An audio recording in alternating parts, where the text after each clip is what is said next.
Les résultats du premier tour des élections législatives anticipées en France ont propulsé le parti d'extrême droite, le Rassemblement national, plus près du pouvoir que jamais. Une montée en puissance qui alarme non seulement les forces politiques de gauche, mais aussi d'autres acteurs politiques. On appelle vraiment à tous les Français et Françaises à cette responsabilité démocratique qui est de prendre soin de notre démocratie qui va si mal. Nous sommes face à une trumpisation de la démocratie française et aujourd'hui, là je rentre avec la responsabilité de redonner du sens commun.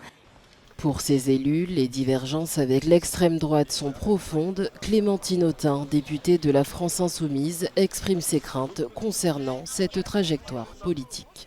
En fait, c'est un choix de société. Vous avez d'un côté ceux qui prônent des ruptures avec notre Constitution, même la préférence nationale, le droit du sol, qui ont des logiques contraires pour les droits des femmes, par exemple. C'est important la question des droits des femmes.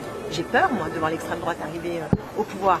J'ai peur aussi de voir des gens qui sont dans le déni total du défi climatique arriver au pouvoir. Ces inquiétudes sont partagées par de nombreux élus et citoyens. Olivier Faure, chef du Parti socialiste, met en garde contre les répercussions internationales d'un gouvernement d'extrême droite en France. C'est un signal terrible dans le ciel d'Europe et ce serait même des conséquences terribles dans le ciel mondial. Imaginez l'image de la France, ce pays qui est le pays des droits de l'homme, le pays des Lumières, qui d'un seul coup deviendrait un pays d'extrême droite parmi d'autres. Le 7 juillet, date du second tour des élections, aura de toute évidence des répercussions significatives pour la France et son rôle sur la scène internationale.